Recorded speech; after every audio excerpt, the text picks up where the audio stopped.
अस्सलाम वालेकुम। Of camera stories के एक न्यू एपिसोड के साथ मैं हूं Mazhar Malik. Thank you so much and love you so much आप सबके उस प्यार भरे फीडबैक का जो आप कमेंट्स की सूरत में मुझे देते हैं। और इन दिनों में तो एक वीडियो का सिलसिला इस तरह का शुरू हुआ कि मैंने एक पहली बनाई, दूसरी बनाई, फिर तीसरी बनाई, तो मुख्तलिफ़ किस्म के कमेंट्स आए हुए थे। कुछ ने लिखा आप छोड़ें इन बातों को, अपने काम से काम रखें। किसने चस्के लिए, फुल मज़े लिए, जी तुन के रखो, यूँ करो, वो करो। कुछ लोग मुझे आके बुरा भला कह रहे थे। मेरी जो नीयत थी वो ये नहीं थी कि मैं किसी को बुरा भला कहूँ या मैं कोई नसीहत करने वाला हूँ। बस मैंने एक छोटी सी सोच पे एक वीडियो बनाई थी कि यार हम इस तरह करें कि कल को कोई उठ के ऑब्जेक्शन ना लगे। लेकिन सब बहुत अच्छा काम कर रहे हैं, ऐसा नहीं होता कि सारे बुरे काम कर रहे होते, बहुत अच्छा काम कर रहे हैं सारे। एक दो होते हैं जो गंद फैलाते हैं, तो मकसद ये था यार ये ना हो। शौकत जाम भाई से बड़ी डिटेल से इस टॉपिक पे बात हुई। बहुत नाइस इंसान है, अल्लाह ताला उनको खुश रखे, बहुत अच्छे इंसान है। और उन्होंने इस बात को समझा भी, और मैंने उनसे कहा कि मिल के इसको हम इस तरह करें कि हम अच्छा काम कर रहे हैं, इसको मज़ीद खूबसूरत बनाएं, इस तरह बनाएं कि लोग समझ गए वो मेरी बात को। मैं इसको शॉर्ट करूँगा क्योंकि इस पर मैं कोई अब बात नहीं करना चाहता। उन्होंने बहुत कोऑपरेट किया मेरे साथ और बड़े प्यार करने वाले। उन्होंने कहा जी इंशाल्लाह इस पर हम ज़रूर काम करते हैं, और हम कर रहे हैं। इंशाल्लाह आपको अच्छे अच्छे मज़ीद प्रोग्राम देखने को मिलेंगे। मकसद हमारा सिर्फ यही था कि आपको और अच्छे अच्छे प्रोग्राम दिखाएँ। बाकी बहुत सारे लोगों को मेरा मैसेज समझ आया, कुछ लोगों को कतअन समझ नहीं आया, बल्कि उन्होंने एक मिशन बना लिया, नहीं जी ये क्या। बड़ी अल्लाह की मखलूक है। कुछ नेगेटिव सोच के मालिक हैं, कुछ पॉजिटिव सोच के मालिक हैं। तो बाकी सजाद को भी मेरा मकसद हर्ट करना नहीं था। वो बहुत ग्रेट इंसान है और मैं खुदा जानता है उसके दिल से इज़्ज़त करता हूँ और उसे प्यार भी करता हूँ। जिससे प्यार होता है तो वहीं पे थोड़े से गिले शिकवे भी होते हैं। अच्छा काम कर रहा है वो, और मैं एक आम सा बंदा हूँ, मेरा इतना अच्छा काम नहीं है। लेकिन मुझे जो आता है या जो मेरा जुनून है वो मैं अपना काम कर रहा हूँ। आप लोगों की मोहब्बतों का शुक्रिया कि आप लोग इतनी सपोर्ट करते हैं और इतना प्यार करते हैं। Love you. मैं इसके ऊपर कभी अब दोबारा वीडियो नहीं बनाऊंगा, चाहे कुछ भी हो। मकसद कुछ और था और उसको गलत मकसद लिया गया। ये मेरी लास्ट एक 3 वीडियो थी। कोशिश यही होगी भरपूर कि मैं इस पर दोबारा वीडियो ना बनाऊँ। ये टॉपिक लीव इट। आज की स्टोरी जो मुझे भेजी है बहुत अरसे से भेजी हुई है, और वो बंदा शायद खफा भी हो गया होगा। आज मैंने कोशिश की उनसे भरपूर कि मेरा रब्ता हो जाए, और मैं उनसे 2 बातें पूछना चाह रहा था कि उनका कोई है तो कोई ऐसा इलाका जो पहाड़ी इलाका है, हो सकता है कोई गिलगित बिल्तिस्तान, कश्मीर, ये इस तरह का कोई इलाका है, झीलों की बात है उसमें। और नाम लिखना वो भूल गए अपने इलाके का। उन्होंने अपना नाम भी रियल लिखा है और वालिद का नाम भी रियल लिखा है। मैं उनका नाम रियल ले लूँगा और वालिद का इसलिए नहीं कि पता नहीं इजाज़त लेनी होती है हर बंदे से बात करके, भाई ये आपकी लोकेशन भी पूछनी है कौन सी है, सही बतानी है नहीं बतानी, और आपका नाम रियल बताना है नहीं बताना। तो बहुत अर्सा पहले उन्होंने मुझे स्टोरी भेजी थी जो मैंने सुनी थी, पढ़ी थी, लेकिन शायद सुना नहीं सका। एक तो सबसे पहले उनसे माजरत। एक उनके वालिद साहब की सच्ची कहानी है, और जिन्होंने मुझे कहानी भेजी है उनका नाम है उमर गनी। और कहानी उन्हीं की ज़बानी। उनके वालिद साहब का नाम यहाँ पे मैं फ़र्ज़ी रखने जा रहा हूँ, और क्योंकि जो उन्होंने नाम लिखा है, मुझे जिनकी कहानी है उनके वालिद साहब हैं, उन्होंने जो नाम लिखा है मैं इजाज़त ले नहीं सका, तो मैं ख़ुद से उनका नाम ओरिजिनल नहीं बता सकता। उनका नाम यहाँ पे मैं वकास रख लेता हूँ। नहीं, गाँव में मतलब वकास नाम होते हैं, साजिद रख लेते हैं उनका नाम। चलें, साजिद की ये कहानी है। साजिद माँ बाप के जो बच्चे थे उनमें उनका तीसरा नंबर था। देहात की एक ज़िंदगी थी जिसमें ये फैमिली भी कुछ गाँव में, जिस तरह ऐसे गांव जो पहाड़ों में, सरसब्ज़ पहाड़ों में बने होते हैं, जहाँ पे झीलें होती हैं, आबशारें होती हैं। अल्लाह ताला की जन्नत का जब हम सोचते हैं, तमाम मज़ाहिब के अंदर जन्नत नाम बदल के है, लेकिन कॉन्सेप्ट वही है, एक जो जन्नत होगी। वो जितनी भी इस तरह की जगह हैं, वो देख के आँखों को ऐसा महसूस होता है कि हम रब की किसी जन्नत के किसी छोटे से टुकड़े को देख रहे हैं। वो जो रब की जन्नत होगी वो तो इससे कई गुना ज़्यादा खूबसूरत होगी, लेकिन ये तशबीह नज़र आती है, वैसी मिलती जुलती नज़र आती है उन झीलों को, जिस तरह झील सैफुल मलूक है और इस तरह की कई झीलें हैं, और उसके इर्द गिर्द खूबसूरत से पहाड़ हैं, रंग बिरंगी सब्ज़ा है, रंग बिरंगे दरख्त हैं, नदियाँ हैं, आबशारें हैं, शोर करती हुई वो आबशारें जिनका पानी नीचे गिरता है तो कानों को इतना सुरीला महसूस होता है, ऐसा लगता है कि वो पानी भी हमसे कुछ कहना चाह रहा है। वो अगर आप खामोश होकर बैठे, मैंने किया है ऐसे कई दफ़ा, ऐसी जगहों पे गया हूँ जहाँ पे आबशार गिर रही होती है, वहाँ पे इंसान ना हो, इंसान बोलते हैं तो उनकी कानों में आवाज़ आती है। आप उस आबशार के नीचे आंखें बंद करके बैठे और उस पानी के शोर की सुनने की कोशिश करें तो आपको पानी भी कुछ कहता हुआ महसूस होगा, या तो अपने रब की इबादत करता हुआ महसूस होगा या कुछ लफ्ज़ कहता हुआ महसूस होगा। कुछ देर और गहराई में चले जाएंगे, आंखें बंद करके लगेगा वो पानी आपसे मुखातिब है, वो आपको कुछ कह रहा है। और आप आंखें खोल के उस पानी से कोई बात करेंगे तो बदले में फिर वो जो गिर रहा था, वो शोर था, वो बदलेगा। ऐसा महसूस होगा कुछ और उसने जवाब दिया है, जो पहले वो आवाज़ थी जो सुर बखेर रहा था वो बदल के कुछ और हो गए हैं। तो ऐसी वादियाँ जन्नत नज़ीर होती हैं, मिलती जुलती होती हैं उस जन्नत से जिसका हम सब सोचते हैं। और दुआ है जितने भी इंसान हैं सबको जन्नत नसीब हो, आमीन। साजिद पहला बड़ा उसका भाई था और दूसरे नंबर पे उसकी बहन थी और तीसरे नंबर पे साजिद था। गाय भैंसें अमूमन ऐसे पहाड़ों में इन लोगों ने पाली होती हैं जहाँ पे गांव की ज़िंदगी होती है। भेड़ बकरियाँ मवेशी जो होते हैं इनके पास लाजमी होते हैं और ड्यूटियाँ लगती रहती हैं, कभी किस बच्चे की कभी किस बच्चे की, कि जाओ मवेशियों को ले जाओ और उनके साथ फिरते रहो और जैसे ही शाम होने लगे वापस आ जाओ। बहन और भाई वहाँ पे क्योंकि तालीम 10वीं क्लास तक थी, उससे आगे तालीम नहीं थी, शहर जाना पड़ता था, तो वो अपनी 10 तक तालीम बड़ा भाई और उसके बाद दूसरे नंबर पे बहन मुकम्मल कर चुकी थी। अब साजिद ही था जो 10वीं क्लास में पढ़ रहा था और 10वीं के इम्तिहान देने के बाद वो भी फ्री हो जाता और गाँव की ज़िंदगी में जो छोटे मोटे काम थे उन्हीं में एडजस्ट हो जाता। वो स्कूल जाता और जब वापस आता तो अक्सर माँ उसको कभी कभी कहती, जाओ बेटा आज मवेशियों को देखो और वापसी पे उनको लेके आओ। उसको शिकार का बहुत शौक था। घर वालों ने उसको एक बंदूक लेके दी हुई थी। वो वाली बंदूक नहीं थी जो बड़े यूज़ करते हैं बच्चों में। इन इलाकों में जो बच्चों को बंदूक लेकर दी जाती है वो होती है जिसके अंदर छर्रा सा डलता होता है। परिंदों वगैरह का इस तरह का शिकार करते होते हैं। बड़े जानवरों का जो शिकार करते हैं वो बड़े लोग करते हैं। बच्चों के पास परिंदों को शिकार करने वाली छोटी सी वो बंदूक होती है। तो अक्सर जब बाहर निकलता तो अपनी बंदूक पीछे से लटका लेता। बचपन में मुझे भी शौक़ था। अब तो वो बंदूक का याद करके दिल दहल सा जाता है कि वो पता नहीं परिंदे हमें बख्शेंगे भी नहीं जिनको हमने मारा था। अब तो दिल दहलता है। बचपन में एक समझ बूझ नहीं थी मुझे भी बहुत शौक़ था शिकार का, तो मैं बंदूक लेके बहुत फिरता था और शिकार करता था। अब तो जिस्म कांप जाता है कि वो तो छोटे छोटे परिंदे जिनके साथ हमने ये किया था वो तो हमें नहीं छोड़ेंगे। अल्लाह माफ़ करने वाला है। मुझे अभी भी डर लगता है, अल्लाह माफ़ करे।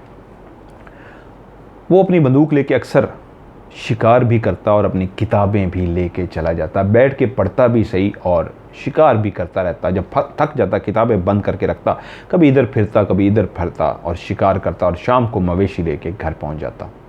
जब वो छोटा था तो उसने गुलेल सी बनाई हुई थी। बहुत सारे लोगों ने देखी होगी जो इस ऑफ कैमरा को, वो छोटी छोटी चीज़ें गाँव की मैं इसलिए एक्सप्लेन करता हूँ, जो बाहर मुल्क में बैठे हैं उनको शायद कुछ इन चीज़ों को ना पैदा हो। बहुत से लड़कियाँ और लड़के ऐसे हैं जो बाहर मुल्क में और शो देखते हैं, ये वाला ऑफ कैमरा स्टोरी सुनते हैं, तो वो तो पैदा ही यूरोप में हुए हैं, बाहर हुए हैं, उनको पता ही नहीं है। तो इसलिए मैं एक्सप्लेन करता हूँ। एक गुलेल बोलते थे कि ऐसे स्टिक सी होती थी और उसके पीछे एक रबड़ सी बंधी होती थी और कोई भी उसके अंदर कंकर कोई चीज़ ऐसे पकड़ के ऐसे ज़ोर से खींचा जाता था और उसके पार निशाना लेके किसी भी चीज़ को मारा जाता था परिंदे को, तो वो बेचारा नीचे गिर पड़ता था।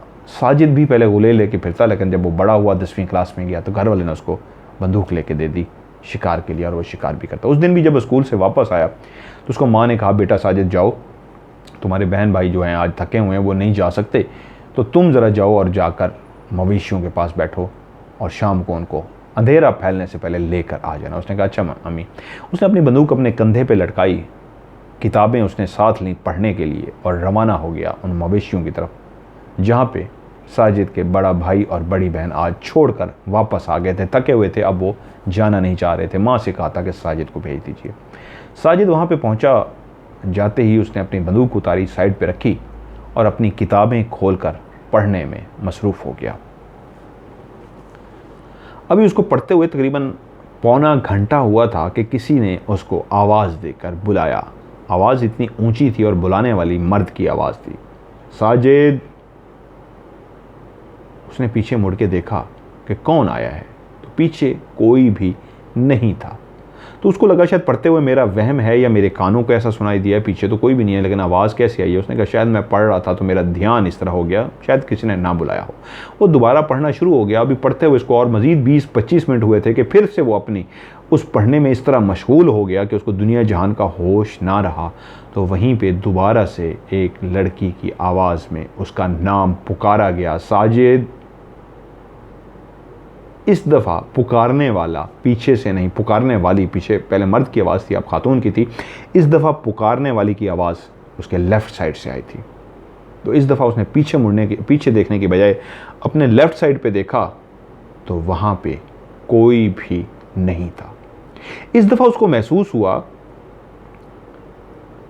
कि इस दफ़ा वहम कैसे हो सकता है। पहले एक मर्द की आवाज़ आई, अब एक लड़की की।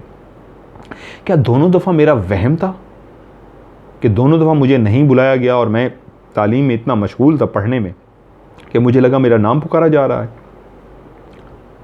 वो फिर अब पढ़ने में तो लग गया, लेकिन अब थोड़ा सा पढ़ाई में भी ध्यान था और कान इधर उधर आवाज़ को सुनने की कोशिश कर रहे थे कि 2 दफ़ा ऐसा हो चुका है, वाकई यार कोई बुला रहा है या मेरा वहम है। ये एक इंसान की फितरत होती है, जब एक ही बात 2 दफ़ा हो जाए तो वो उस जुस्तजू में लग जाता है, उस खोज में लग जाता है, क्या वहम है या वाकई कुछ हुआ है।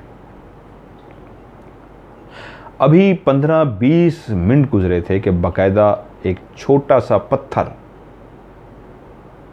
जो आके उसको कमर में लगा। अब ये एक ऐसी हरकत थी कि वहम तो कहा ही नहीं जा सकता था, क्योंकि कान सुनने में गलती कर सकते हैं, लेकिन एक चीज़ जब जिस्म को आके टच हो गई तो वो वहम नहीं हो सकता।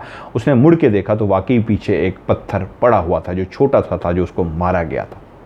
अभी वो सोच ही रहा था कि ये कहाँ से पत्थर मारा गया है, तो दोबारा से एक पत्थर सामने की तरफ से आया जो पीछे मुड़ के देख रहा था और उसको आगे आकर लगा।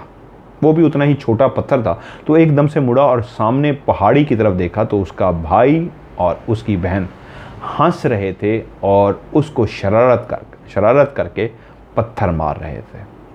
वो एकदम से हैरान भी हुआ इस बात पे कि ये तो थके हुए थे, ये आना नहीं चाह रहे थे, तो फिर ये कैसे आ गए। अगर इन्होंने आना ही था तो फिर मुझे क्यों अम्मी ने भेजा, इन्हीं को भेज देते। तो वो समझ गया असल में ये शरारत करना चाह रहे थे मेरे साथ, इसलिए शरारतें कर रहे हैं। तो वो छुप गए दोनों।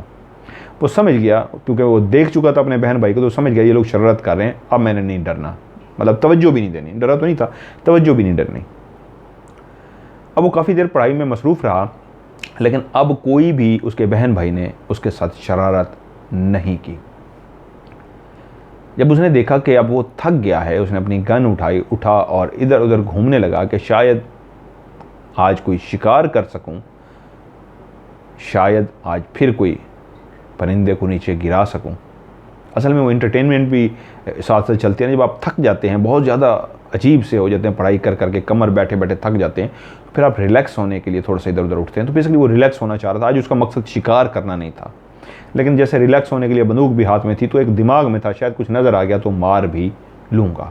लेकिन उसको कोई भी परिंदा नहीं नज़र आया। इधर उधर घूमते घूमते उसने देखा टाइम ऐसा हो रहा है कि अब मुझे मवेशियों को लेके वापस जाना चाहिए। घर पहुंचते पहुंचते काफ़ी अंधेरा हो जाएगा।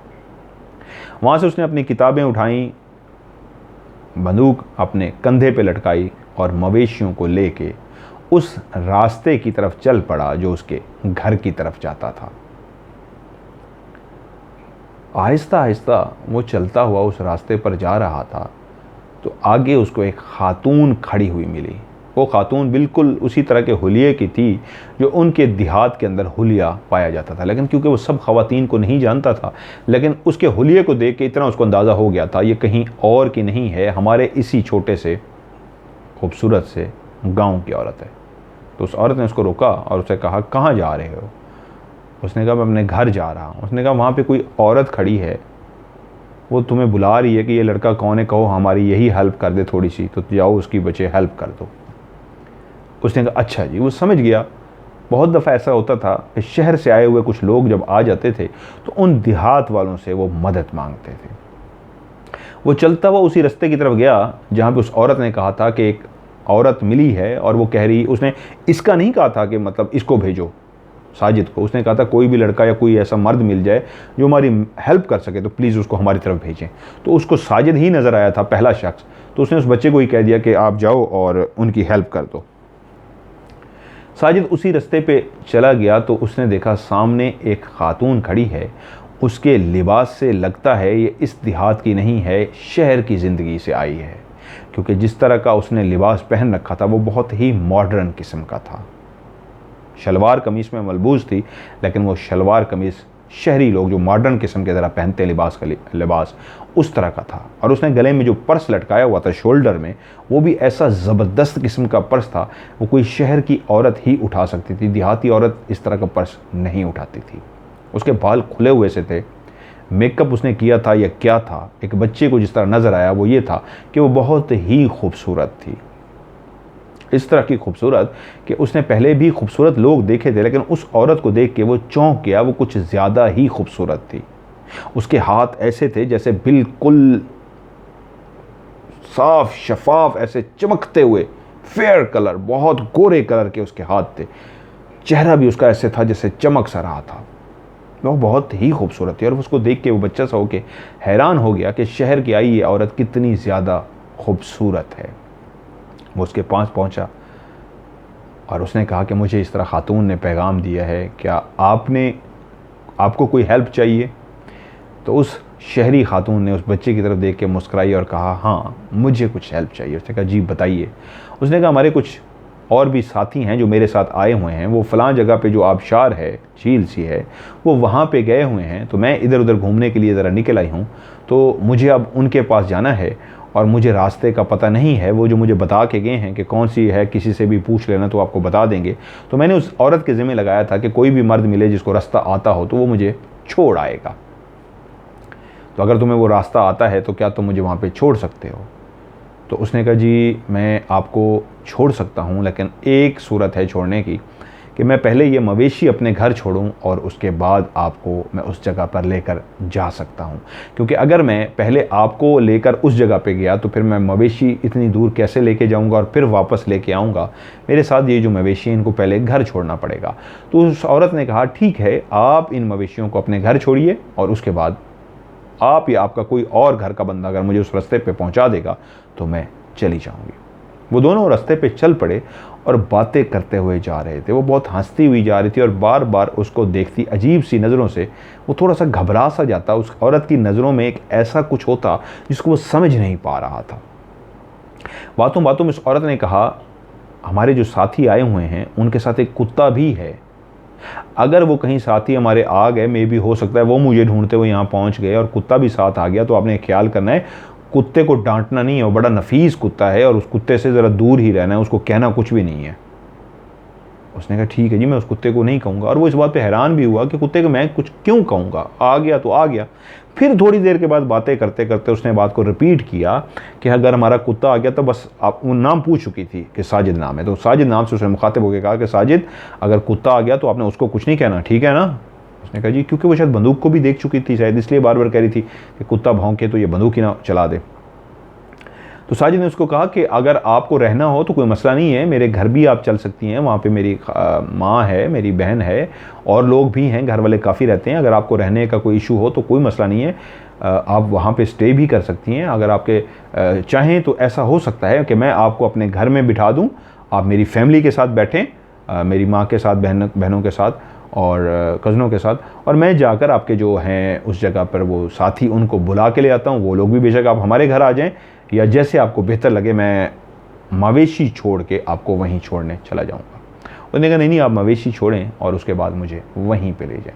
अभी वो दोनों चलते हुए उसी रास्ते पर बातें करते हुए जा रहे थे कि सामने से एक मोटा ताज़ा सा ब्लैक कलर का कुत्ता तेज़ी के साथ दौड़ता हुआ उन दोनों के करीब पहुँच गया।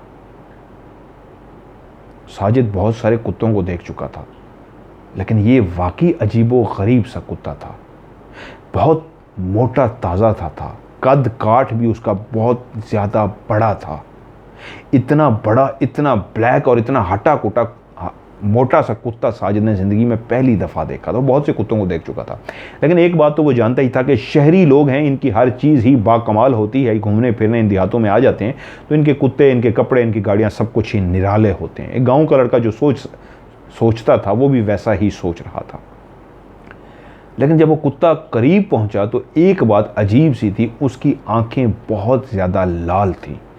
ऐसी लाल जैसे अंगारा कोयला जलता है और लाल सुर्ख हो जाता है, तो वैसी लाल सुर्ख उसकी आंखें थी, जिसको देख के वो थोड़ा सा ऐसे डर सा रह गया।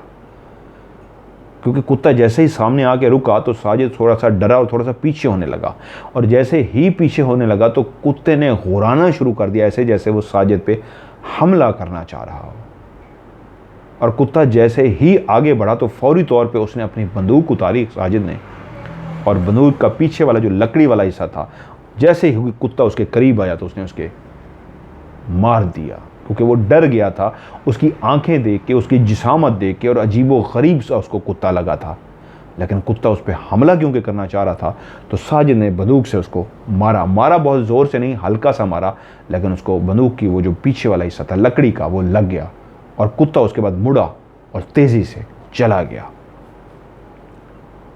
उसी लम्हे वो जो खातून थी एकदम से आग बगोला हो गई, एकदम से शदीद गुस्से में आ गई, और उसने साजिद की तरफ देख के कहा, ये तुमने क्या किया है? साजिद उस औरत को देखने लगा कि मैंने क्या किया है, उसको नज़र नहीं आ रहा। कुत्ता तो मेरे ऊपर हमला करने जा रहा था और मैंने अपना बचाव किया है। तो उसने कहा, तुमने सुना नहीं मैं क्या कह रही हूँ, तुमने क्या किया है? तो साजिद बोला कि वो मेरे ऊपर हमला कर रहा था। उसने कहा, वो हमला नहीं कर रहा था, वो तुम्हारे करीब आना चाह रहा था, लेकिन मैंने तुम्हें सख्ती से मना किया था, तुमने इसको टच नहीं करना, तो तुमने इसको टच क्यों किया है? तुमने बहुत गलत किया। जब मैंने तुम्हें बार बार कहा था उस कुत्ते को नहीं करना, वो हमारा बहुत नफीस कुत्ता है, तो तुमने ऐसा क्यों किया? साजिद एकदम से अजीब सा हो गया। भाई, एक तो मैं इनका भला कर रहा हूँ, इनको साथ लेके जा रहा हूँ, छोड़ने के लिए लेके जा रहा हूँ, कुत्ता मेरे ऊपर हमला कर रहा था, और ये कैसी हरकत कर रही है खातून, मुझे क्या कह रही हैं? वो चुप सा हो गया। तो उस औरत ने कहा, चलो। तो वो दोनों फिर से चल पड़े। अभी वो थोड़ी ही दूर गए थे कि साजिद ने देखा अभी तक उसका चेहरा गुस्से से लाल हो चुका था। वो औरत जिसको कुछ देर पहले बहुत ही प्यारी, खूबसूरत और ऐसी एक हूर सी नज़र आ रही थी, जो उससे पहले आज तक खूबसूरत औरत उसने नहीं देखी थी, अब उसकी आंखें लाल हो चुकी थी और उसका चेहरा गुस्से से भर गया था। एक जगह पे आके वो रुक गई और साजिद को घूरना शुरू हो गई। साजिद थोड़ा सा डर गया, दिल ही दिल में सोचना शुरू हो गया कि यार, एक कुत्ते को मारने पे इतना गुस्सा भी किस बात का कि ये अब बाकायदा खड़ी हो गई है। तो साजिद ने उसकी तरफ देखा और पूछा, क्या हुआ है? तो वो साजिद की तरफ देख के बोली, तुमने कुत्ते को क्यों मारा है? साजिद इस बात का पहले ही जवाब दे चुका था, अब आगे चल के इस सवाल को दोहराने का मतलब उसको समझ नहीं आया। साजिद ने कहा, मैं आपको बता चुका हूं, मैंने उसको इसलिए मारा है, वो मेरे ऊपर हमला करने लगा था। उसी लम्हे साजिद ने देखा कि वही कुत्ता दूर से फिर चलता हुआ आ रहा है, और साजिद ने उस कुत्ते की तरफ जैसे ही देखा तो उस औरत ने भी मुड़ के उस कुत्ते को देखा, तो वो चलता हुआ आ रहा था। इस दफा जब कुत्ता वो करीब आया तो उसके मुंह पे खून लगा हुआ था। उसकी आंखें अभी भी लाल थी, लेकिन उसकी मुंह से बकायदा जो टपक रहा था वो खून सा था। साजिद और ज्यादा डर गया। एकदम से उसने देखा वो जो औरत पहले ही गुस्से में लाल पीली हो चुकी थी, जिसकी आंखें लाल हो चुकी थी, वो चलती, लेकिन इस दफ़ा कुत्ता उनके पास नहीं आया, करीब नहीं आया, थोड़ा सा दूर ही खड़ा हो गया और साजिद को ही घूरे जा रहा था। और जैसे ही उस खातून ने उस कुत्ते की तरफ देखा तो फौरी तौर पे मुड़ी और चलती हुई उस कुत्ते के पास चली गई। उसके पास आराम से जाकर बैठी और उसके सर पे हाथ फेरना शुरू कर दिया।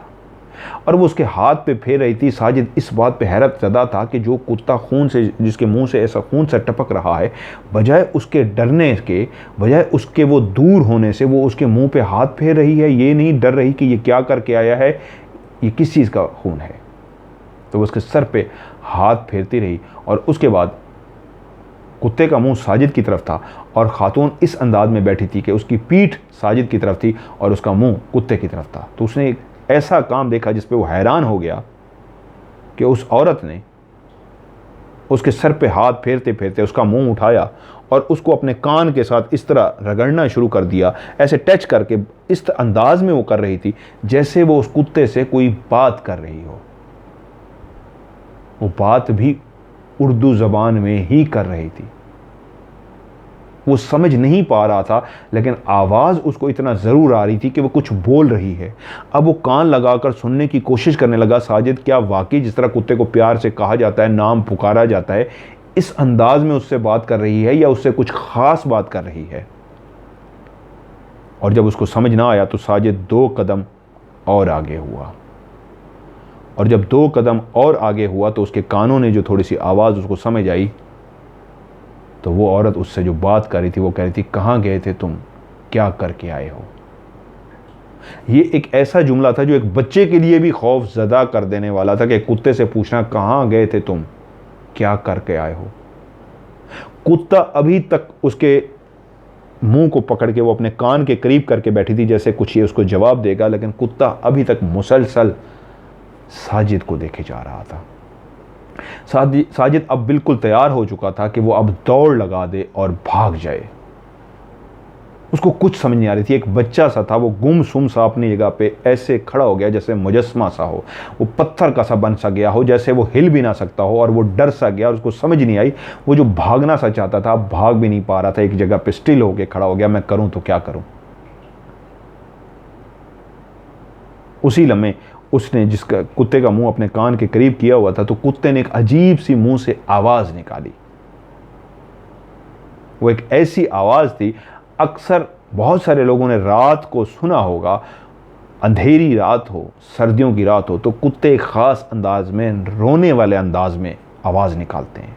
एक तो कुत्ता एक नॉर्मली भौंकने वाली आवाज़ निकालता है, किसी को भी देख ले इंसान को तो वो भौंकना शुरू कर देता है, लेकिन कुछ आवाज़ें ऐसी कभी कभी कुत्ते निकालते हैं कि सुन के डर लग जाता है। और वो उसी ही अंदाज में आवाज़ निकाल रहा था। जब भी कुत्ता एक ख़ास अंदाज में रो रहा हो तो उसको शैतान नज़र आ रहा होता है, तो इसलिए कहते हैं फ़ौरी तौर पे उस वक्त ला हौल वला कुव्वता इल्ला बिल्लाहिल अलिय्यिल अज़ीम पढ़ना चाहिए। तो वो कुत्ता उसी ही अंदाज में, रोने वाले अंदाज में एक अजीब सी जो आवाज़ निकाल रहा था। वो बच्चा साजिद जो पहले ही गुमसुम सा सहमा हुआ सा खड़ा हुआ था, वो और गुमसुम सा हो गया कि ये कुत्ता इस वक्त ऐसी आवाज़ क्यों निकाल रहा है, ऐसी खौफनाक आवाज़ क्यों निकाल रहा है।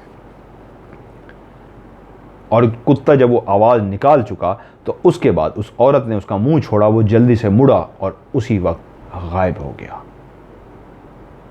वो जो औरत नीचे ज़मीन पे उस कुत्ते के साथ बैठी हुई थी, एकदम से खड़ी हुई और साजिद की तरफ जब उसने मुड़कर देखा तो उसकी आंखें भी बिल्कुल लाल हो चुकी थीं, उसी तरह जिस तरह कुत्ते की आंखें लाल थीं, अंगारे की तरह, सुर्ख कोयले की तरह, लाल सुर्ख कोयले की तरह उसकी आंखें लाल हो चुकी थी। और उसने साजिद से कहा, आओ चलें, लेकिन उससे पहले मैं ज़रा पेशाब कर लूँ। और जिस जगह पे वो खड़े हुए थे उसके थोड़े ही आगे एक ऊंची सी दीवार थी, पत्थरों की, पत्थर रख के एक ऊंची सी दीवार बनाई गई थी। साजिद उस रास्ते से कई दफ़ा गुजरा था, लेकिन उस दीवार के पार उसने नहीं देखा था क्या है क्या नहीं। बहुत लंबी नहीं थी, दूर तक नहीं थी, एक छोटा सा पीस था जो एक ऊंचा था, इंसानी हाइट से तकरीबन 6 फुट तक वो ऊंची दीवार थी और वो पत्थरों की बनाई गई थी। तो उस औरत ने इस तरह इशारा किया, मैं उस तरफ थोड़ा सा उंगली का इशारा करके कहा, मैं उस तरफ पेशाब कर लूँ, फिर उसके बाद चलते हैं। साजिद ने कहा, गर्दन हिला दी कि जैसे वो कहना चाह रहे हो, हाँ जी आप कर लें।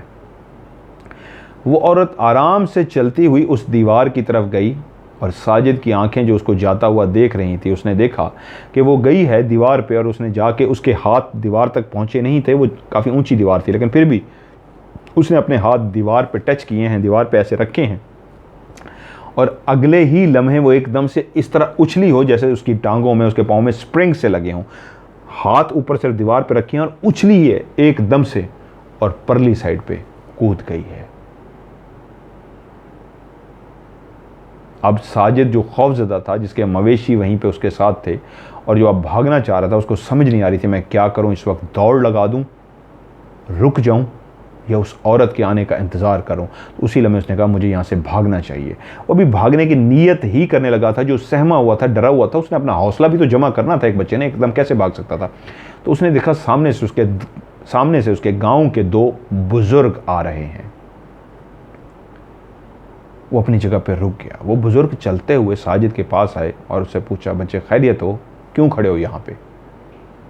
तो उसकी जान में जान आई, उसको थोड़ा सा हौसला मिला और उसने कहा ये वाक़या है, ये बात है। उसने सारा वाक़या शुरू से लेके, जब एक देहात की औरत ने उसको कहा था कि कोई औरत किसी मर्द का इंतज़ार करिए कि कोई इसको हेल्प कर सके, और फिर वो चल के उस औरत के पास गया था, वहाँ से लेके वो सारा वाक़या एंड तक कि अब वो पेशाब करने के लिए इस दीवार से परली तरफ कूद के गई है।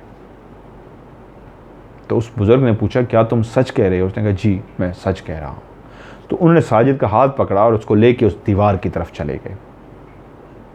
साजिद को देख के कहा, बच्चे तुम जानते हो इस दीवार की परली साइड पे क्या है? उसने कहा मैंने ये दीवार तो देखता हुआ आ रहा हूँ, लेकिन मैंने कभी उस दीवार की परली साइड पे नहीं देखा। तो उन्होंने पूछा उसका, फिर बाप का नाम पूछा और सारा कुछ पूछा, किसके बेटे हो, क्या हो? तो उसने सारा बताया। उसने कहा ओके। वो उसको पहचान गए कि ये किसका बेटा है। तो उन्होंने कहा तो मेरे कंधे पे चढ़ो, मैं तुम्हें एक दफ़ा दिखा दूँ दीवार के परली साइड पे क्या है, जिधर वो तुम बता रहे हो औरत कई है।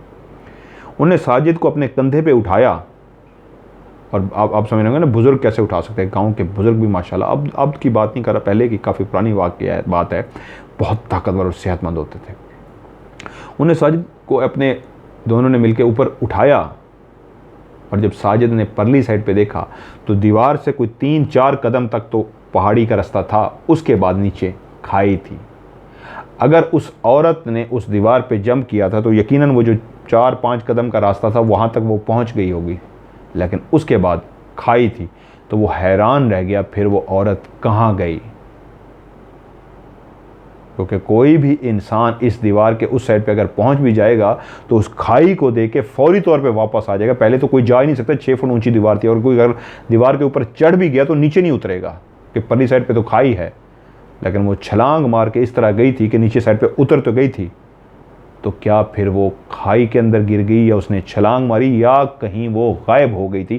क्योंकि खाई इस अंदाज में थी कि वो जो दीवार थी उसके साथ साथ ऐसा रास्ता नहीं था कि वो रास्ते के साथ चलती हुई कहीं दूर चली गई हो। साजिद की आंखों ने जो देखा वो ये था कि दीवार की परली साइड पे 4-5 कदम का पहाड़ का जो टुकड़ा था वो उसके उस साइड पे और उस साइड पे उसकी आंखों ने देख लिया कि वहाँ पे वो ख़त्म हो रहा था। सिर्फ ये एक जगह ऐसी थी जो 4-5 फुट बचा हुआ था, उसके बाद खाई थी, और ये इतना लंबा भी नहीं था कि वो चलती हुई आगे जाती थी। आगे इधर जाती या इधर जाती तो आगे भी वो टुकड़ा ख़त्म हो जाता था और खाई शुरू हो जाती थी। वो एक लम्हे में समझ गया कि वो जो भी थी वो गायब हो चुकी है, वो खाई में नहीं गई।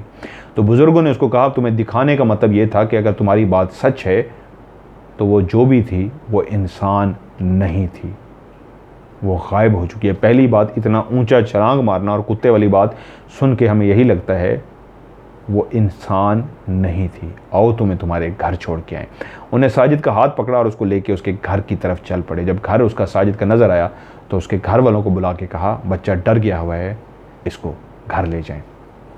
साजिद अब जब अपने घर में दाखिल हुआ तो माँ ने पूछा क्या हुआ। तो उसने कहानी माँ को जो सुनाई वहाँ से सुनानी शुरू की। जब उसको पहली दफ़ा भाई ने आवाज़ दी थी और दूसरी दफ़ा बहन ने आवाज़ दी थी, और फिर भाई ने पीछे से कंकर मारा था और बहन ने आगे से कंकर मारा था। और जब वो पत्थर उसको मार रही थी बहन और वो छुप रहे थे दोनों सामने से, तो उसने देख लिया था। तो उसने कहा ये दोनों मुझे आज पहले डरा रहे थे। तो एकदम माँ भी चौंक गई और दोनों बहन भाई भी चौंक गए जो उस खड़े कहानी को सुन रहे थे कि हम तो आज गए ही नहीं हैं। और माँ ने कहा हाँ ये तो आज जब तुम्हें मैंने भेजा है उसके बाद ये तो गए ही नहीं, ये तो घर पे ही थे मेरे सामने। और तुम जिस तरह कह रहे हो पहली आवाज़ तुम्हें पीछे की तरफ आई और दूसरी आवाज़ तुम्हें लेफ़्ट साइड पे आई, तो इतनी जल्दी कैसे भाग के तुम्हारा भाई पहले इधर खड़े होकर तुम्हें उसने आवाज़ दी और बहन ने तुम्हें उधर से आवाज़ दी? अगर इसको भी हम मान लें तो उसके बाद पहला कंकर तुम्हें पड़ा पीछे कमर वाली साइड पे, और दूसरा कंकर जो तुम्हें पड़ा वो सामने। तुमने पीछे मुड़ के देखा कंकर को, और उसी लम्हे कुछ सेकंड के बाद तुम्हें आगे से तो पत्थर पड़ा तो तुमने देखा बहन भाई सामने हैं। तो पीछे किसने पत्थर मारा था? अगर बहन भाई सामने थे तो वो तुम्हारे बहन भाई नहीं थे। क्योंकि तुम्हारे बहन भाई तो आज बाहर गए ही नहीं हैं, और वो जो भी थी वो कोई इंसान नहीं थी। बच्चा बहुत डर चुका था, लेकिन माँ होती है, उसने अपने बच्चे को सीने से लगाया, काफ़ी केयर की, और जो भी सूरतें उसको पढ़नी आती थी उसने उस पर पढ़नी शुरू कर दी। वो एक गाँव का बच्चा था, इतना बहादुर भी नहीं था और इतना बुज़दिल भी नहीं था, दरमियाना था। काफ़ी डर भी किया, लेकिन ऐसा नहीं कि शदीद बीमार पड़ जाए। तो माँ बाप ने काफ़ी केयर की, और उसके बाद मवेशी अगर उसके बड़े बहन भाई जाते भी थे तो शाम होने से पहले पहले वापस आ जाते थे। और उन बुज़ुर्गों ने अगले दिन उठ के पता किया कि कौन से उसके साथी थे, जो उसने जगह बताई थी। उस औरत ने भी, जो शहर से आई थी, और उस गांव वाले औरत ने भी, जो उसको बुलाने आई थी कि उनकी हेल्प करो, उनके साथी फ़लाँ झील पे हैं, उनका पता करने के लिए वो लोग वहाँ पे गए कि कौन लोग थे ये जो झील पे आए हुए थे और इस तरह हुआ है। और जब वहाँ पे पहुँचे तो उनको बताया गया कि ये प्रॉब्लम आया हुआ था, जिसकी वजह से कल झील का पे जाने वाला जो रास्ता है वो बंद किया गया था। कल झील पे कोई जा ही नहीं सका, क्योंकि उसके काम हो रहा था, कोई मुरम्मत का काम था या कोई रास्ता बंद था, क्या था, उसकी वजह से उस ट्रैक पे, कच्चे ट्रैक होते हैं, जो कच्चा रास्ता था वो बंद होने की वजह से झील पे तो कोई जा ही नहीं सकता था। कल झील पे कोई भी नहीं गया, उसके साथी वगैरह कोई भी नहीं थे। वो झूठ बोल रही थी। फिर वो इस बात की तह तक पहुंच गए कि वो जो भी थी वो इंसान नहीं थी, और वो जो कुत्ता था वो भी इंसान नहीं था। ये कहानी उमर गनी के वालिद साहब के साथ हमेशा जुड़ी रही, और वो खौफज़दा भी रहे, वहाँ पे पले बड़े। मेरे अब एक दो सवाल थे जो उनसे पूछना चाह रहा था कि अब क्या उनसे बात हो सकती है, अगर वो हयात हैं, इस दुनिया में हैं, तो क्या मैं उनसे बात कर सकता हूँ। इस स्टोरी के हवाले से एक दो सवाल है जो पूछ सकता हूँ, और इस तरह के कुछ और भी सवाल आते हैं, उनके गाँव का नाम भी, और कौन सी लोकेशन है, क्या है, ये बतानी है नहीं बतानी। लेकिन क्योंकि मेरा उनसे रब्ता नहीं हो सका और आज मैंने कहानी रिकॉर्ड करनी थी, सो मैंने आज उमर गनी की कहानी उन्हीं की ज़बानी आपको मैंने सुनाई है। सो उम्मीद है आपको अच्छी लगी होगी। और भी बहुत सारी कहानियाँ हैं जो इंशाल्लाह मैं आपको गाहे बगाए सुनाता रहूँगा। और आप लोग भी अपनी स्टोरीज़ मुझे भेजना चाहते हैं तो आप मुझे वॉइस मैसेज कीजिए, और वॉइस मैसेज कोशिश कीजिए एक ही हो, लंबा मैसेज हो, या मैक्सिमम 2 मैसेज हो जाएं, छोटे छोटे वॉइस मैसेज ना हो। और आपने तब तक डिलीट नहीं करने जब तक मैं आपकी स्टोरी को प्रोग्राम में शामिल ना कर दूं। और अगर आप लिख के भेजना चाहते हैं इंग्लिश में या रोमन उर्दू में, तो या उर्दू में, तो आप मुझे लिख के भी अपनी कहानी व्हाट्सएप पे भेज सकते हैं, वॉइस मैसेज भी रिकॉर्ड करके भेज सकते हैं। और मेरा व्हाट्सएप का नंबर है, बाहर वाले जो पाकिस्तान से बाहर हैं वो तमाम ममालिक वाले लोग, +, यानी +92 313 66 555 00। मैं रिपीट कर देता हूँ, +92 313 66 555 00। और पाकिस्तान से जो मुझे भेजेंगे वो डायरेक्ट 0313 मिला लेंगे। और अगर आप मुझे मेरी ईमेल पे भेजना चाहते हैं तो मेरा ईमेल आईडी है mmtvraz@gmail.com। मैं स्पेलिंग भी बताता हूँ, mmtvraz@gmail.com। mmtvraz@gmail.com पे आप मुझे अपनी वॉइस मैसेज या लिख के भेजना चाहिए, जैसे आपको बेहतर लगे आप मुझे भेजें। इंशाल्लाह आपकी स्टोरी को भी मैं प्रोग्राम में शामिल करूँगा। लेकिन दोनों सूरतों में आप अगर व्हाट्सएप पे स्पेशली वॉइस मैसेज भेजें या कहानी मुझे लिख के भेजें तो लास्ट में लफ्ज़ स्टोरी, इंग्लिश में STORY स्टोरी, STORY स्टोरी लिखें, या उर्दू में स्टोरी लिख के लाजमी आखिरी मैसेज जो हो उसमें आपने स्टोरी लाजमी लिखना है, ताकि मुझे पता लग जाएगा कि ये जो है मैसेज है ये इलाज के लिए नहीं है, जादू टोने के लिए नहीं है, जो जादू टोने का जो इलाज के लिए होता है ये स्टोरी के लिए है। तो उसको मैं फ़ौरन इंशाल्लाह वो फिर मैं नाम लिख के शामिल करता हूँ। आज की स्टोरी तकरीबन कोई काफ़ी टाइम हो गया, कोई 2 साल हो गया मुझे भेजे उनको, नहीं साल 1.5 साल हो गया उनको भेजे हुए, लेकिन फिर भी ये सुनाई गई है, यानी शामिल ज़रूर हो गई है। तो आपने परेशानी होना, आपकी स्टोरी जल्द ही इंशाल्लाह आपका नंबर आ जाएगा। जितने लोगों ने भी मुझे भेजी हुई इसको मैं प्रोग्राम में इंशाल्लाह शामिल करूँगा। सो आज की ऑफ कैमरा स्टोरीज से इस दुआ के साथ मज़हर मलिक आपसे इजाज़त चाहता है कि आप सबके लिए दिल से ढेर सारी दुआएं। जज़ाकल्लाह, खुदा हाफ़िज़।